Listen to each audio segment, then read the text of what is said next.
शिकलेल्या लोकांना असं वाटतं की आपल्यासारखं हुशार माणसंच नाही. बाकीचे लोक अशिक्षित असतात, अडाणी असतात आणि मूर्ख असतात. जसं त्या लोकांकडे काम करणाऱ्या बाया म्हणजे मेड किंवा त्यांची सर्वंट, ह्या लोकांना काहीच कळत नाही असा यांचा गैरसमज असतो. अशीच एक गोष्ट मी तुम्हाला सांगत आहे. दोघं नवरा बायको, त्यांना 2 मुलं, दोघंही शिक्षणासाठी शहरामध्ये राहतात आणि हे दोघं नवरा बायको इथं राहतात. तर त्या साहेबांच्या घरात किचनमध्ये एक कपाट असतं आणि त्या कपाटामध्ये दारूच्या बाटल्या ठेवलेल्या असतात. त्यांच्याकडे एक घरगडी असतो ज्याचं नाव असतं दामू. आणि तो दामू हळूच काय करायचा, साहेबांच्या विस्कीतून 2-3 पेग घ्यायचा आणि पुन्हा त्याच्यामध्ये पाणी ओतून बूच लावून कपाटामध्ये ठेवून द्यायचा. कालांतराने साहेबांची ही गोष्ट लक्षात आली, पण ते म्हटले नाही.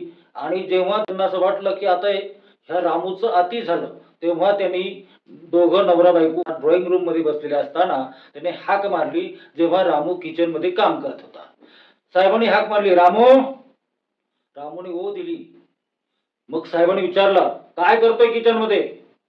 रामूचा आवाजच नाही, उत्तरच आलं नाही. पुन्हा साहेबांनी हाक मारली, रामू. ओ. काय करतोय किचन मध्ये? बिस्किट तर पीत नाहीस ना? पुन्हा आवाज नाही.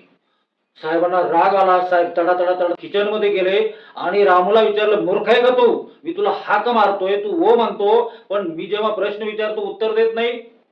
तेव्हा रामूने अतिशय सुंदर उत्तर दिलं, साहेब होतंय काय, आपल्या किचन मध्ये काहीतरी जादू आहे म्हणे. इथं फक्त आपल्याला कोण नावाने हाक मारेल ना तेवढीच ऐकू येते. पुढं समोरचा माणूस काय बोलतो काही कळतच नाही म्हणे. मूर्खात नको काढूस, साहेब म्हणाले. जा ड्रॉइंग हॉल मध्ये आणि तिथून तुम्हाला हाक मार बघू बरं. आणि मग साहेब आतमध्ये किचन मध्ये थांबतात. रामू जातो ड्रॉइंग रूम मध्ये, तिथं साहेबांची बायको बसलेली असते. तिथून रामू हाक मारतो, साहेब. साहेब ओ करतात. मग रामू म्हणतो, साहेब त्या मोलकरणीला मोबाईल कोणी घेऊन दिला?